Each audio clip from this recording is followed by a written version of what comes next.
اب ہے رکوع. ٹھیک ہے، رکوع قرآن مجید میں آتا ہے وَأَقِيمُوا الصَّلَاةَ وَآتُوا الزَّكَاةَ وَارْكَعُوا مَعَ الرَّاكِعِينَ، اور نماز قائم کرو اور زکوٰۃ دو اور رکوع کرنے والوں کے ساتھ رکوع کرو. اس سے پتہ چلتا ہے کہ رکوع نماز کا ایک بہت اہم رکن ہے. ایک دوسری جگہ پر فرمایا سورۃ الحج، رکوع کرو اور سجدہ کرو اور اپنے رب کی عبادت کرو اور نیکی کرو تاکہ تم کامیاب ہو جاؤ. سورۃ آل عمران میں فرمایا یا مریم اقنتی لربک واسجدی وارکعی مع الراکعین. تو ان سب آیات میں آپ دیکھ رہے ہیں کہ الگ سے رکوع کا ذکر ہے. اے مریم اپنے رب کی فرما بردار بن جاؤ اور سجدہ کرو اور رکوع کرو، رکوع کرنے والوں کے ساتھ. رکوع کا وجوب، سنن النسائی کی روایت ہے، رسول اللہ صلی اللہ علیہ وسلم نے فرمایا تم میں سے کسی کی نماز مکمل نہیں ہوتی جب تک وہ اچھی طرح وضو نہ کرے جس طرح سے اللہ عز و جل نے اسے حکم دیا ہے، پھر اللہ اکبر کہے اور اللہ عز و جل کی حمد اور اس کی بزرگی بیان کرے، ثنا پڑھے اور جو قرآن میں سے آسان ہو وہ پڑھے، یعنی قرات جو اسے اللہ نے سکھایا، جس کی اسے توفیق دی ہے، پھر اللہ اکبر کہہ کر رکوع کرے. رفع یدین نہیں کیا تو نماز ہو جائے گی، رکوع نہیں کیا تو نماز نہیں ہوگی. رکوع نماز کا تیسرا حصہ ہے. ابو ہریرہ رضی اللہ عنہ سے روایت ہے، کہتے ہیں کہ رسول اللہ صلی اللہ علیہ وسلم نے فرمایا نماز کی 3 تہائیاں ہیں، یعنی 3 حصوں میں ہے نماز. 1 تہائی میں طہارت، یعنی 1/3 نماز طہارت ہے، طہارت نہیں تو کیا ہے، نماز ہی نہیں. 1 تہائی میں رکوع اور 1 تہائی میں سجود. جس نے اس کو اس کے حق کے ساتھ ادا کیا اس کی نماز قبول کی گئی اور اس کے سب عمل بھی قبول کیے گئے، اور جس کی نماز رد کر دی گئی اس کے سب عمل رد کر دیے گئے. اللہ اکبر، بڑا اہم جملہ ہے، پڑھیے. جس نے اس کو اس کے حق کے ساتھ ادا کیا اس کی نماز قبول کی گئی، قبول کیے گئے، اور جس کی نماز رد کر دی گئی اس کے سب عمل بھی رد کیے. اس کے باقی عمل اس کو فائدہ نہیں دیں گے اگر نمازیں نہیں پوری. اور نماز پوری کا مطلب کیا ہے؟ صحیح وضو اور صحیح رکوع اور صحیح سجود. اتنا اہم ہے یہ حصہ. نبی صلی اللہ علیہ وسلم کا صحابہ کو صحیح رکوع سکھانا. ابن عباس رضی اللہ عنہما سے مروی ہے، کہتے ہیں کہ ایک شخص نے نبی صلی اللہ علیہ وسلم سے نماز کا کوئی مسئلہ دریافت کیا تو رسول اللہ صلی اللہ علیہ وسلم نے اس سے فرمایا اپنے ہاتھوں اور اپنے پاؤں کی انگلیوں کا خلال کرو، یعنی اچھی طرح وضو کرنے کا حکم دیا، کچھ خشک نہ رہے. یعنی انہی میں سے ایک بات اسے یہ بھی کہی کہ تم جب رکوع کرو تو اپنی ہتھیلیوں کو اپنے گھٹنوں پر رکھو یہاں تک کہ تم اطمینان سے رکوع کر لو. ہتھیلیاں کہاں ہوں گی؟ گھٹنوں پر. اور اطمینان سے یعنی ہل جل کے ساتھ نہیں، سکون سے، ٹھہراؤ سے رکوع کرنا ہے. رکوع سے 1 گناہ معاف ہونا اور 1 درجہ بلند ہونا. مخارق کہتے ہیں ایک مرتبہ ہم لوگ حج کے ارادے سے نکلے، جب ہم مقام ربضہ میں پہنچے تو میں نے اپنے ساتھیوں سے کہا کہ تم آگے چلو، اور میں خود پیچھے رہ گیا. پھر میں ابو ذر رضی اللہ عنہ کی خدمت میں حاضر ہوا، وہ اس وقت نماز پڑھ رہے تھے. میں نے ان کو طویل قیام اور کثرت سے رکوع و سجود کرتے ہوئے دیکھا. میں نے ان سے اس چیز کا تذکرہ کیا تو انہوں نے فرمایا کہ میں نے اس کو احسن انداز میں ادا کرنے میں کوئی کمی نہیں کی. میں نے رسول اللہ صلی اللہ علیہ وسلم کو یہ فرماتے ہوئے سنا ہے، جو شخص 1 رکوع یا 1 سجدہ کرتا ہے اس کا 1 درجہ بلند ہوتا ہے. سبحان اللہ. اس کا 1 گناہ معاف کر دیا جاتا ہے. قیامت کے دن انسان جس بھی درجے میں ہوگا وہاں تمنا کرے گا کاش ایک دفعہ واپس جاؤں اور رکوع کر کے آؤں اور سجدے کر کے آؤں تاکہ اگلے درجوں میں جا سکوں.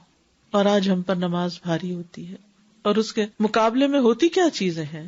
سوشلائزنگ، لوگوں سے بات چیت، کچھ کھانا پینا، اس کا کام، وہ کام، دنیا.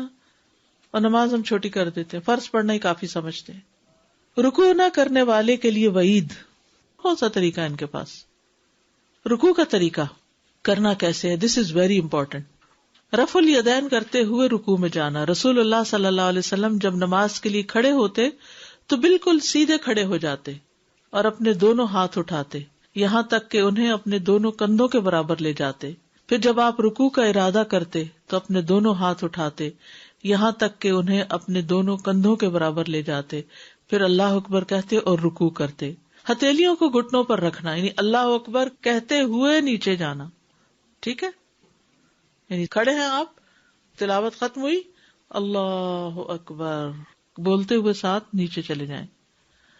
پھر ہتھیلیوں کو گھٹنوں پر رکھنا. آپ صلی اللہ علیہ وسلم اپنی دونوں ہتھیلیاں اپنے گھٹنوں پر رکھتے تھے اور صحابہ کو اسی کا حکم دیتے تھے. آپ صلی اللہ علیہ وسلم نے فرمایا جب رکوع کرو تو اپنی ہتھیلیاں اپنے گھٹنوں پر رکھو، نہ اس سے اوپر اور نہ اس سے نیچے. ٹھیک ہے نا، یہ حدیث یہاں تک ختم ہے، گھٹنوں پر رکھو تک ختم ہے، باقی میری وضاحت. ہاتھوں کو گھٹنوں پر رکھنے کا حکم محمد ابن عمرو بن عطا سے روایت ہے کہ وہ نبی صلی اللہ علیہ وسلم کے چند ساتھیوں کے ساتھ بیٹھے ہوئے تھے. اس دوران ہم نے نبی صلی اللہ علیہ وسلم کی نماز کا ذکر کیا تو ابو حمید ساعدی رضی اللہ عنہ نے فرمایا مجھے رسول اللہ صلی اللہ علیہ وسلم کی نماز تم سب سے زیادہ یاد ہے. میں نے آپ کو دیکھا کہ آپ نے تکبیر کہی تو آپ اپنے دونوں ہاتھ کندھوں کے برابر لے گئے، اور جب آپ نے رکوع کیا تو دونوں ہاتھ اپنے گھٹنوں پہ جما لیے، پھر اپنی کمر کو جھکا لیا.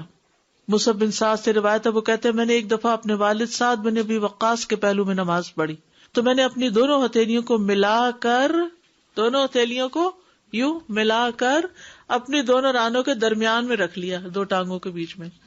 مجھے میرے والد نے اس فعل سے منع فرمایا اور کہا ہم پہلے ایسے کیا کرتے تھے، پھر ہمیں ایسا کرنے سے روک دیا گیا اور ہمیں حکم دیا گیا کہ دوران رکوع اپنے ہاتھ گھٹنوں کے اوپر رکھا کرے. گھٹنوں کو مضبوطی سے پکڑنا اور بازو تان کر رکھنا، یعنی بازو اچھی طرح کھینچ کے رکھنا. عباس بن سہل نے کہا کہ ابو حمید، ابو اسید اور سہل بن سعد اور محمد بن مسلمہ رضی اللہ عنہم جمع تھے تو انہوں نے رسول اللہ صلی اللہ علیہ وسلم کی نماز کا ذکر کیا تو ابو حمید نے کہا میں رسول اللہ صلی اللہ علیہ وسلم کی نماز کے بارے میں تم سب سے زیادہ جانتا ہوں، اور اس حدیث میں سے کچھ حصہ بیان کیا. کہا پھر آپ صلی اللہ علیہ وسلم نے رکوع کیا اور اپنے ہاتھوں کو اپنے گھٹنوں پر رکھا گویا انہیں پکڑے ہوئے ہوں، یعنی ایسا نہیں کہ ہاتھ اکڑا کے بس ٹچ کرنا ہے بلکہ گھٹنوں کو پکڑ لینا ہے. اور اپنے ہاتھوں کو تانت بنایا، یعنی تانت بنایا کہ مطلب ہاتھ سے مراد یہ حصہ ہے، یعنی ایسے کھینچ کے رکھا، اور اپنے ہاتھوں کو اپنے پہلوؤں سے دور رکھا، یعنی ساتھ چپکا کے نہیں کرنا بلکہ کھلا رکھنا ہے. انگلیوں میں فاصلہ رکھنا پکڑتے ہوئے. آپ صلی اللہ علیہ وسلم جب رکوع کرتے تو اپنی ہتھیلیوں سے اپنے گھٹنوں کو پکڑ لیتے اور اپنی انگلیوں کو کھول لیتے. ہاتھوں کو پہلوؤں سے جدا رکھنا، یعنی بازوؤں کو پہلو سے الگ رکھنا، کھلا رکھنا، اور اپنے ہاتھوں کو تانت بنایا جو کہ کمان پر ہوتا ہے، اور اپنے ہاتھوں کو اپنے پہلوؤں سے دور رکھا. رسول اللہ صلی اللہ علیہ وسلم نے رکوع کیا تو اپنے دونوں ہاتھ اپنے دونوں گھٹنوں پر رکھے گویا آپ انہیں پکڑے ہوئے ہیں، اور آپ نے دونوں ہاتھوں کو کمان کی تانت کی طرح تانا اور اپنے دونوں پہلوؤں سے جدا رکھا. ابو عیسیٰ ترمذی کہتے ہیں اسی کو اہل علم نے اختیار کیا کہ آدمی رکوع اور سجدے میں اپنے دونوں ہاتھوں کو اپنے دونوں پہلوؤں سے جدا رکھے. سر نہ زیادہ جھکانا نہ بلند رکھنا، نہ اوپر گردن اٹھانا اور نہ نیچے لٹکا دینا. پھر آپ صلی اللہ علیہ وسلم رکوع کرتے اور اپنی ہتھیلیاں اپنے گھٹنوں پر مضبوطی سے رکھتے. رکوع کے دوران نہ اپنا سر بہت زیادہ جھکا دیتے اور نہ بلند رکھتے بلکہ اعتدال سے رکوع کرتے. پھر سمع اللہ لمن حمدہ کہتے. سر کو درمیان میں رکھنا، اور جب آپ رکوع کرتے تو اپنا سر نہ پشت سے اونچا کرتے اور نہ اسے نیچے کرتے بلکہ اس کے درمیان میں رکھتے. رخسار ادھر ادھر نہ موڑنا، ادھر ادھر نہ موڑنا، یعنی جب آپ رکوع کر رہے ہیں تو یوں سر کو ٹیڑھا نہیں کر رہے، نہ یوں کریں بلکہ اسٹریٹ رکھیں.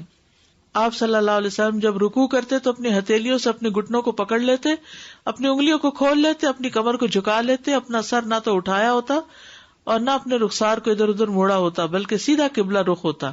کمر بچھا کر برابر کرنا. جب رکوع کرو تو اپنی کمر بچھا لو اور اپنے رکوع کے لیے اسے خوب ٹھہرا لو. کمر اس طرح سیدھی رکھنا کہ پانی بھی ٹھہرا رہے. وابسہ کہتے ہیں کہ میں نے رسول اللہ صلی اللہ علیہ وسلم کو نماز پڑھتے دیکھا، آپ جب رکوع کرتے تو کمر اس قدر برابر کرتے کہ اگر کمر پر پانی ڈالا جائے تو ٹھہر جائے. اگر آپ اس طرح صحیح رکوع کرتے رہے تو کمر کی تکلیف بھی ٹھیک ہو جائے گی، کیونکہ موہرے اپنی جگہ پہ آ جاتے ہیں نا. کمان کی تانت بازو میں آئی نا، بازو آئے، بازو ایسے نہیں نہ کرنے، جتنے لمبے ہو سکتے ہیں کریں. اس میں آپ دیکھیے کہ جب آپ سر بھی صحیح رکھتے ہیں نا تو سر کی بھی ایکسرسائز ہو جاتی ہے. ہم یوں کر کر کے نا موہرے ادھر دبنے لگتے ہیں، تو جب اسٹریٹ کرتے ہیں اس کو سیدھا رکھتے ہیں تو کمر بھی ساری، اور پھر پورا پوزیشن ایسی ہوتی ہے کہ ساری ریڑھ کی ہڈی اور گھٹنے ہر چیز اپنی جگہ آ جاتی. بہت سی ہماری خرابیاں ہڈیوں میں نمازیں ٹھیک نہ پڑنے کی وجہ سے بھی ہوتی ہیں. گروپس میں سب ڈیمو کرے تاکہ سب کا ٹھیک کر کے بتایا جائے، کیونکہ کچھ لوگ سر زیادہ اٹھا لیتے، کچھ لوگ زیادہ گرا بھی دیتے ہیں. یہ بھی آپ نوٹ کریں گے کہ کچھ لوگ گردن گرا دیتے ہیں. گردن اور کمر کے سیدھ میں ہونی چاہیے، یعنی آپ یوں دیکھیے کہ جیسے آپ سیدھے کھڑے ہیں تو اس طرح ہو سب کچھ، ٹھیک ہے نا، یعنی سب چیز برابر کی آ رہی ہو، ٹرائنگل سا بن جاتا ہے. رکوع میں اطمینان کا وجوب. نبی صلی اللہ علیہ وسلم کا قیام کے مثل رکوع کرنا. ہاں، ہم 3 دفعہ صرف سبحان ربی العظیم جلدی جلدی پڑھ کے اٹھ جاتے ہیں. آپ اتنا لمبا بعض اوقات رکوع کرتے جتنا لمبا آپ کا قیام ہوتا. حذیفہ رضی اللہ عنہ سے مروی ہے کہ آپ صلی اللہ علیہ وسلم نے رکوع کیا اور سبحان ربی العظیم پڑھتے رہے. آپ کا رکوع آپ کے قیام کے برابر ہوتا تھا. نبی صلی اللہ علیہ وسلم کا اطمینان سے رکوع کرنے کا حکم دینا. صحیح مسلم کی روایت ہے، اللہ کے نبی صلی اللہ علیہ وسلم نے فرمایا، رکوع اور سجود کو مکمل کرو. اللہ کی قسم جب بھی تم رکوع کرتے ہو اور جب بھی تم سجدہ کرتے ہو تو میں اپنی پیٹھ پیچھے تمہیں دیکھتا ہوں. یعنی جو صحیح نہیں کرتے وہ بھی نظر آ رہے ہوتے ہیں مجھے. یہ آپ کی خاص خصوصیت تھی. رکوع میں اطمینان محمد صلی اللہ علیہ وسلم کی سنت ہے. حذیفہ رضی اللہ عنہ سے روایت ہے کہ انہوں نے ایک شخص کو دیکھا جو اپنا رکوع اور اپنا سجدہ پورا نہیں کرتا تھا. جب اس نے اپنی نماز پوری کر لی تو حذیفہ رضی اللہ عنہ نے اس سے کہا کہ تم نے نماز ہی نہیں پڑھی. ابو وائل نے کہا، میں خیال کرتا ہوں کہ حذیفہ رضی اللہ عنہ نے یہ بھی فرمایا کہ اگر تو ایسی ہی نماز پر مر جاتا تو محمد صلی اللہ علیہ وسلم کی سنت پر نہ مرتا. لا حول ولا قوت الا باللہ.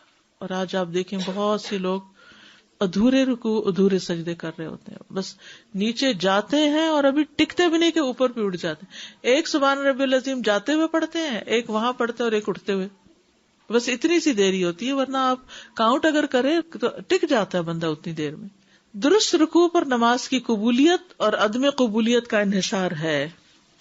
ابو ہریرہ رضی اللہ عنہ سے مرفوع ہے کہ ایک آدمی 60 سال نماز پڑھتا رہتا ہے لیکن اس کی نماز قبول نہیں ہوتی. اللہ اکبر.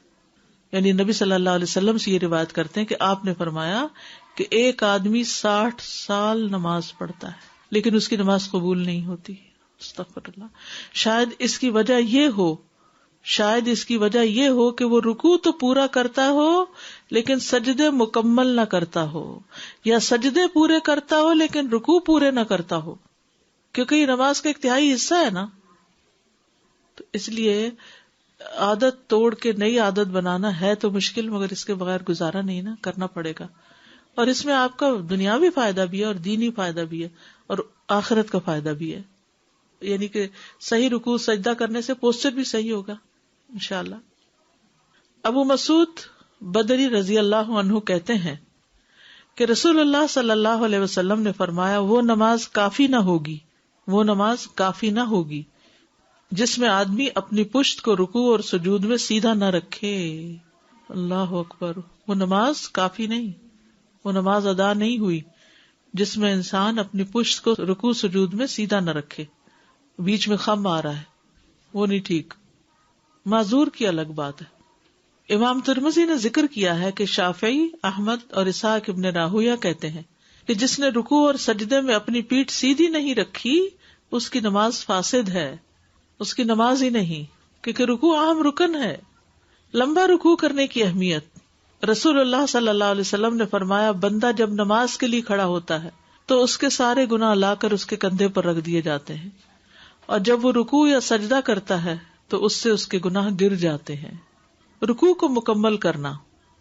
زید بن اسلم سے روایت ہے، انہوں نے کہا، ہم انس بن مالک کے پاس گئے، آپ نے فرمایا، تم نے نماز پڑھ لی؟ ہم نے کہا ہاں. آپ نے لونڈی سے فرمایا، میرے لیے وضو کا پانی لاؤ. پھر فرمایا میں نے کسی ایسے امام کے پیچھے نماز نہیں پڑھی جو تمہارے اس امام یعنی عمر بن عبدالعزیز سے بڑھ کر رسول اللہ صلی اللہ علیہ وسلم جیسی نماز پڑھتا ہو. زید نے کہا عمر بن عبدالعزیز رکوع اور سجدہ مکمل کرتے تھے اور قیام اور قعود ہلکا کرتے تھے.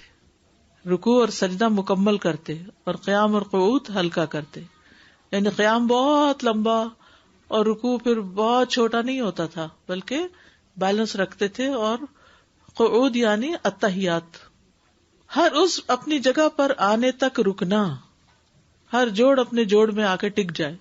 پس جب تم رکوع کرو تو اپنی ہتھیلیوں کو اپنے گھٹنوں پر رکھو، پھر اپنی انگلیوں کو کھولو، اتنا رکو کہ ہر عضو اپنی جگہ پہ آ جائے، یعنی ٹک جاؤ تم.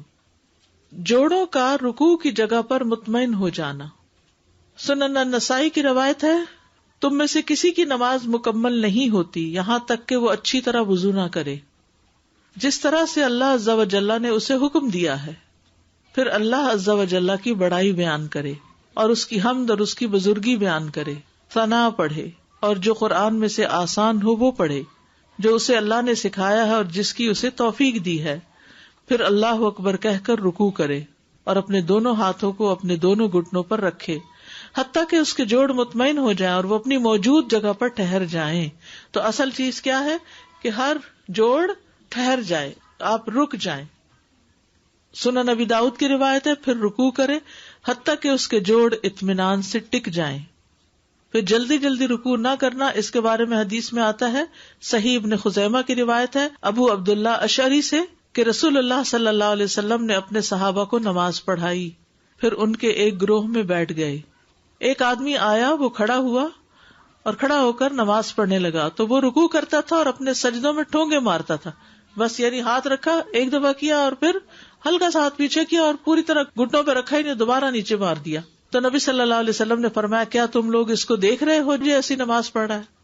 جو شخص اس حالت میں مر گیا وہ اس حالت میں مرے گا کہ محمد کی ملت پر نہ ہوگا صلی اللہ علیہ وسلم، یعنی ایسی نماز قبول ہی نہیں.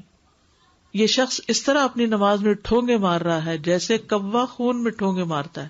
تو وہ شخص جو رکوع کرتا ہے اور اپنے سجدے میں ٹھونگے مارتا ہے اس کی مثال ایسے بھوکے شخص کی ہے جو 1 یا 2 کھجوریں کھائے تو یہ اس کے کیا کام آئیں گی. پس اچھی طرح وضو کیا کرو، ایڑیوں کے لیے آگ کا عذاب ہے، رکوع اور سجدے کو مکمل کیا کرو. پھر صحیح ترغیب و ترہیب کی روایت ہے کہ مرغے کی طرح ٹھونگے مارنے سے بچا جائے. ابو ہریرہ کہتے ہیں میرے خلیل نے مجھے 3 باتوں کی وصیت فرمائی اور 3 باتوں سے منع کیا. جن 3 باتوں سے منع فرمایا وہ یہ ہیں، نماز میں مرغے کی طرح ٹھونگے نہ ماروں اور کتے کے بیٹھنے کی طرح نہ بیٹھوں ہاتھ پھیلا کے، اور لومڑی کی طرح ادھر ادھر نہ دیکھوں. رکوع پورا نہ کرنے والے کی نماز ہی نہیں ہے. یعنی اگر کوئی کھڑا ہوا اور اس نے بس ایسے ہی جھٹکا مار کے کھڑا ہو کے پھر نیچے چلا گیا، نماز ہی نہیں ہے. علی بن شیبان سے مروی ہے، انہوں نے بیان کیا کہ ایک مرتبہ وہ کسی وفد کے ساتھ رسول اللہ صلی اللہ علیہ وسلم کی خدمت میں حاضر ہوئے. کہتے ہیں کہ ہم نے نبی صلی اللہ علیہ وسلم کے پیچھے نماز پڑھی. آپ نے کنکھیوں سے دیکھا کہ ایک آدمی نے رکوع اور سجود میں اپنی کمر کو سیدھا نہیں کیا تھا، یعنی سائڈ سے آپ کو نظر آ گیا. نماز سے فارغ ہو کر رسول اللہ صلی اللہ علیہ وسلم نے فرمایا، اے مسلمانوں کی جماعت، اس شخص کی نماز نہیں ہوتی جس نے رکوع اور سجود میں اپنی پشت کو سیدھا نہیں رکھا، اس کی نماز ہی نہیں ہوتی. رکوع پورا نہ کرنے والا نماز کا چور ہے. رسول اللہ صلی اللہ علیہ وسلم نے فرمایا، لوگوں میں سے سب سے بدترین چور وہ ہے جو اپنی نماز میں چوری کرتا ہے. لوگوں نے پوچھا، یا رسول اللہ صلی اللہ علیہ وسلم، انسان اپنی نماز میں کس طرح چوری کر سکتا ہے؟ آپ نے فرمایا، اس طرح کہ نہ وہ اپنا رکوع پورا کرے اور نہ ہی وہ اپنے سجدے کو پورا کرے، یا کہا کہ رکوع اور سجدے میں وہ اپنی پشت کو سیدھا نہیں رکھتا. اب آپ دیکھیے کہ قیام اور قعود کے علاوہ جو 2 درمیان کی اہم چیزیں ہیں وہ رکوع اور سجدہ ہی تو ہیں. تو ان 2 کو صحیح کرنے کی ضرورت ہے، اس کے لیے پریکٹس کرنے کی ضرورت ہے، کر کے دوسروں کو دکھا کے صحیح کروانے کی ضرورت ہے. ٹھیک ہے استاذہ، میں یہ سوچ رہی تھی کہ جیسے ہم نے بچپن میں سنا تھا کہ جب رکوع میں جاتے ہیں تو پیروں کی انگلیوں کی طرف دیکھتے ہیں، تو اب تو یہ پتہ چلا کہ سجدے کی جگہ پر ہی دیکھتے ہیں. تو جو کمر نہ سیدھا ہونے کی وجوہات بہت سے لوگوں کی یہ بھی ہیں، جیسے صف جب بناتے ہیں ہم نا، تو اکثر لوگ جب رکوع میں جاتے ہیں نا تو ان کو خیال آتا ہے کہ پیر سے پیر نہیں ملائے ہوئے نا، تو میرا خیال ہے لوگ شاید پیروں کی انگلیوں کی طرف دیکھ رہے ہوتے ہیں، اس وجہ سے کمر جو ہے وہ اسٹریٹ نہیں جو ہوتی۔ سر ہے وہ زیادہ جھک جاتا ہے آگے جا کے. جب آپ سیدھا نیچے ہی دیکھ رہے تھے سامنے سجدے کی جگہ پہ دیکھ رہے ہوتے ہیں یا سامنے ہی نیچے دیکھ رہے ہوتے ہیں تو پھر سر ٹھیک جگہ پہ رہتا ہے. جیسے بھی ہم نے پڑھا کہ رکوع اگر مکمل نہیں تو نماز نہیں ہوتی، تو میں جماعت کے ریفرنس سے پوچھ رہی ہوں کہ پیچھے میرے ہسبینڈ سے بات ہو رہی تھی، تو جیسے نماز نبی صلی اللہ علیہ وسلم میں ہم نے پڑھا کہ سورہ فاتحہ اگر آپ کو نہیں ملی تو رکعت نہیں آپ کو ملی. تو انہوں نے امام صاحب سے پوچھا ہمارے لوکل مسجد کے، تو انہوں نے یہ کہا کہ اگر رکوع نہیں ملا آپ کو تو آپ کی رکعت رہ گئی ہے آپ کی. تو اس میں مجھے سمجھ نہیں آ رہی. ان کو ہے لیکچر سنا تھا آپ نے، وہ سن لیجیے، اس میں جواب موجود ہے کہ سورۃ الفاتحہ پڑھنا جو ہے وہ حدیث ہے کہ جس نے سورۃ فاتحہ نہیں پڑھی تو اس کی نماز کیا ہے؟ فہی خداج، ناقص. السلام علیکم. آپ نے کہا کہ رکوع کے بغیر نماز نہیں ہوتی، لیکن اگر کبھی دوسری رکعت میں ایسا ڈاؤٹ ہو جائے کہ پہلی رکعت میں رکوع کیا یا نہیں کیا، تو پھر اس طریقے سے نماز ایک رکعت اور پڑھ لے، ایک رکعت ایکسٹرا پڑھ لے اور سجدہ سہو کر لے، کیونکہ بھول ہو گئی، شک پڑ گیا. استاذہ بچے جب چھوٹے ہوتے بہت سپیڈ سے نماز پڑھتے ہیں اور یہ بھی کہتے ہیں کہ اماں نہ دیکھے ہمیں، تو ایک حل جو اس میں نظر آ رہا ہے کہ انشاءاللہ ان کو ڈائریکٹلی یہ حدیث ہی پڑھائی جائے. جی بالکل. سادہ بچوں ہی کی نماز کے حوالے سے ایک مرتبہ ایک کلاس میں ہم نے بچوں کو پریکٹس کروائی تھی کہ اپنی بیگ کو کیسے اسٹریٹ رکھیں. تو یہ واٹر بوٹل جو ہے وہ رکھنے کا بہت فائدہ ہوا تھا ان کی بیگس پہ ہم نے پانی کا ذکر آتا ہے جی نا. بالکل. تو سب اپنے گھر جا کے رکوع کر کے اپنے کسی کو کہہ کے رکھو اس گلاس پانی کا. استاذہ میں اس وقت سے یہ سوچ رہی تھی کہ یہ سب جو جتنے بھی ہم گاڑی یہاں چلاتے ہیں تو یہاں پر ہوتا ہے کہ سٹاپ سائن پہ آپ نے پورے اطمینان کے ساتھ رکنا ہے، اور رسول اللہ صلی اللہ علیہ وسلم ہمیں بار بار فرما چاہے رہے ٹریفک ہے یا نہیں ہے آپ کو رکنا ہی رکنا ہے. رسول اللہ صلی اللہ علیہ وسلم ہمیں بار بار فرما رہے کہ رکنا ہے، تو ہم کہتے چل جان دے. رکوع کی دعائیں. رکوع میں اللہ کے لیے تعظیمی کلمات ادا کرنا. رسول اللہ صلی اللہ علیہ وسلم نے فرمایا مجھے رکوع یا سجدہ کرتے ہوئے قرآن کی قرات سے منع کیا گیا ہے. یہ اہم بات یاد رکھنے کی ہے، یعنی رکوع میں آپ نے کوئی سورت نہیں پڑھنی، سجدے میں سورت نہیں پڑھنی. تو رکوع میں تو اپنے رب عز و جل کی عظمت بیان کرو اور سجود میں دعا مانگنے میں خوب زور صرف کرو کہ تمہارے لیے قبول کی جائے گی. سبحان ربی العظیم پڑھنا. حذیفہ رضی اللہ عنہ سے مروی ہے، کہتے ہیں کہ ایک مرتبہ میں نے رسول اللہ صلی اللہ علیہ وسلم کے ساتھ نماز پڑھی، آپ اپنے رکوع میں سبحان ربی العظیم کہتے رہے. رب کی تقدیس بیان کرنا. عائشہ رضی اللہ عنہا سے روایت ہے، انہوں نے خبر دی کہ رسول اللہ صلی اللہ علیہ وسلم اپنے رکوع اور اپنے سجود میں سبوح قدوس رب الملائکۃ والروح پڑھا کرتے تھے. کیا ہے یہ؟ سبوح قدوس رب الملائکۃ والروح. یہ رکوع میں پڑھتے تھے آپ. رب کی وحدانیت کا اقرار کرنا. ابن جریج سے روایت ہے، کہتے ہیں کہ میں نے عطا سے کہا کہ آپ رکوع میں کیا کہتے ہیں؟ انہوں نے کہا سبحانک و بحمدک لا الہ الا انت. مجھے ابن ابی ملیکہ نے عائشہ رضی اللہ عنہا سے روایت بیان کی ہے، وہ فرماتی ہیں میں نے ایک رات نبی صلی اللہ علیہ وسلم کو اپنے پاس نہ پایا تو میں نے گمان کیا کہ آپ اپنی دوسری عورتوں کے پاس چلے گئے ہیں، تو میں نے ڈھونڈنا شروع کیا. واپس آئی تو آپ کو رکوع کرتے ہوئے یا سجدہ کرتے ہوئے پایا. آپ وضو کرنے گئے ہوں گے اور آپ فرما رہے تھے سبحانک و بحمدک لا الہ الا انت. تو میں نے کہا میرے ماں باپ آپ پر فدا ہوں، میں کس گمان اور خیال میں تھی اور آپ کس کام میں مصروف ہیں. اللہ کی تسبیح و تعریف بیان کرنا اور اس سے بخشش مانگنا. حضرت عائشہ سے روایت ہے، کہتی ہیں کہ جب سے نبی صلی اللہ علیہ وسلم پر اذا جاء نصر اللہ والفتح نازل ہوئی، میں نے آپ کو کسی نماز میں نہیں دیکھا کہ آپ نے یہ دعا نہ پڑھی ہو، سبحانک ربی و بحمدک اللہم اغفر لی، سبحانک ربی و بحمدک اللہم اغفر لی. پاک ہے تو اے میرے رب اور ساتھ تیری تعریف کے، اے اللہ مجھے بخش دے.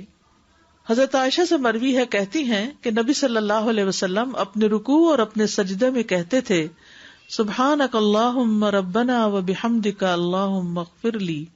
حضرت عائشہ سے روایت ہے، کہتی ہیں کہ رسول اللہ صلی اللہ علیہ وسلم وفات سے پہلے یہ کلمات کثرت سے فرمایا کرتے تھے سبحانک و بحمدک استغفرک و اتوب الیک. فرماتی ہیں میں نے عرض کیا یا رسول اللہ یہ کلمات کیا ہیں؟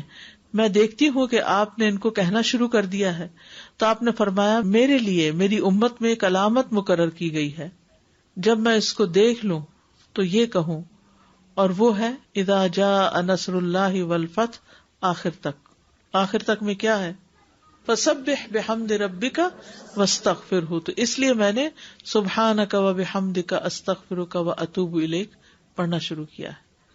پھر اگلی حدیث ہے، حضرت عائشہ کہتی ہیں کہ رسول اللہ صلی اللہ علیہ وسلم کثرت کے ساتھ کہتے تھے سبحان اللہ وبحمدہ استغفر اللہ واتوب الیہ. فرماتی ہیں میں نے عرض کیا یا رسول اللہ میں آپ کو دیکھتی ہوں کہ آپ کثرت کے ساتھ سبحان اللہ وبحمدہ استغفر اللہ واتوب الیہ پڑھتے ہیں. تو آپ نے فرمایا میرے رب نے مجھے خبر دی ہے کہ عنقریب میں اپنی امت میں ایک علامت دیکھوں گا، جب میں اس نشانی کو دیکھوں تو میں سبحان اللہ وبحمدہ استغفر اللہ واتوب الیہ کی کثرت کر دوں. تحقیق میں نے اس علامت کو دیکھ لیا ہے، اذا جاء نصر اللہ والفتح یعنی مکہ کا فتح ہونا، ورأیت الناس يدخلون فی دین اللہ افواجا، وفود کا آنا آپ کے پاس اور کثرت سے لوگوں کا مسلمان ہونا. تو پھر کرنے کا کام کیا ہے؟ فسبح بحمد ربک واستغفرہ انہ کان توابا، اللہ کی کبریائی کا اظہار کرنا. عوف بن مالک اشجعی روایت کرتے ہیں، کہتے ہیں کہ میں نے ایک رات رسول اللہ صلی اللہ علیہ وسلم کے ساتھ قیام کیا. آپ صلی اللہ علیہ وسلم نے قیام کیا تو سورۃ البقرہ کی تلاوت فرمائی. آپ صلی اللہ علیہ وسلم جس رحمت کی آیت سے گزرتے وہاں ٹھہرتے اور سوال کرتے، اور جس عذاب کی آیت سے گزرتے وہاں ٹھہرتے اور پناہ مانگتے. کہتے ہیں کہ پھر آپ نے اپنے قیام کی مقدار کے برابر رکوع کیا، جتنا کھڑے ہوئے اتنا رکوع کیا. اور کیا پڑھا تھا قیام میں؟ کون سی سورت؟ اللہ اکبر. تو قیام کے بعد پھر رکوع کتنا لمبا ہوگا سوچ بھی نہیں سکتے. ہم تو شاید گری پڑے بے ہوش ہو کے. آپ کی ہمت کتنی زیادہ تھی. آپ صلی اللہ علیہ وسلم اپنے رکوع میں یہ دعا پڑھتے سبحان ذی الجبروت والملکوت والکبریاء والعظمت، یعنی جسے کہتے ہیں نا حقیقی معنوں میں اللہ سبحانہ تعالیٰ سے محبت اور اس کا پھر اظہار بھی. ہم صرف زبانی محبت کے دعوے کرتے ہیں، حقیقی اظہار نہیں کرتے. وہ کرتے نہیں جس سے پتہ چلے کہ واقعی محبت کیا ہوتی. اپنے اعضاء کو جھکانا. علی بن ابی طالب رضی اللہ عنہ رسول اللہ صلی اللہ علیہ وسلم سے روایت کرتے ہیں کہ جب آپ رکوع میں جاتے تو فرماتے اللہم لک رکعت وبک آمنت ولک اسلمت خشع لک سمعی وبصری ومخی وعظمی وعصبی. اپنے خون اور گوشت میں خشیت لانا.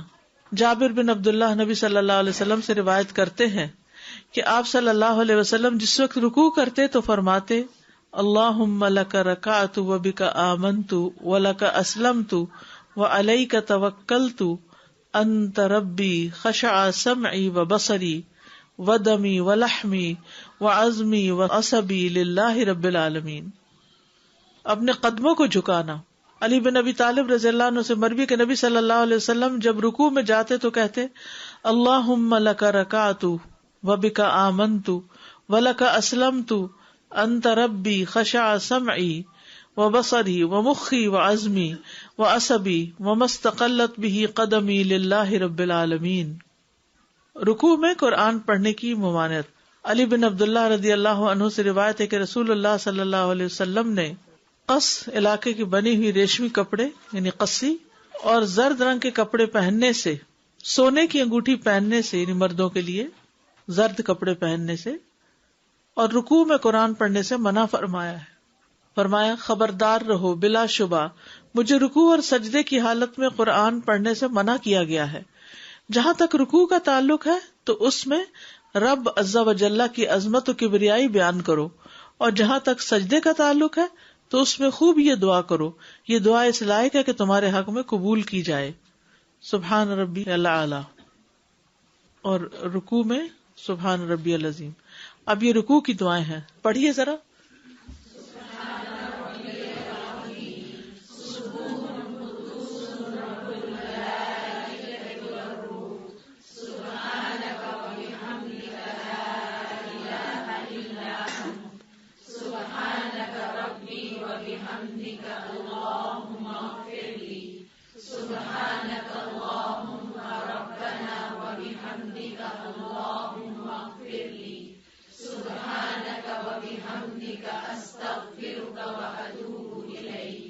سبحان اللہ و بحمدہ استغفر اللہ و اتوب الیہ سبحان ذی الجبروت والملکوت والکبریاء والعظمہ اللہم لک رکعت و بک آمنت و لک اسلمت واشهد سمعی و بصری و مخی و عقلی و عصبی اللہم لک رکعت و بک آمنت و لک اسلمت وعلیک توکلت انت ربی خشع سمعی و بصری و دمی و لحمی و عظمی و عصبی للہ رب العالمین اللہم لک رکعت و بک آمنت و لک اسلمت انت ربی خشع سمعی و بصری و مخی و عظمی و عصبی وما استقلت به قدمی للہ رب العالمین وآخر دعوانا ان الحمد للہ رب العالمین. ان دعاؤں میں سے اگر ساری یاد نہ بھی کر سکیں تو کچھ دعائیں ضرور یاد کر لیں. جزاکم اللہ خیرا. سبحانک اللہم و بحمدک اشہد ان لا الہ الا انت استغفرک و اتوب الیک. السلام علیکم و رحمۃ اللہ وبرکاتہ.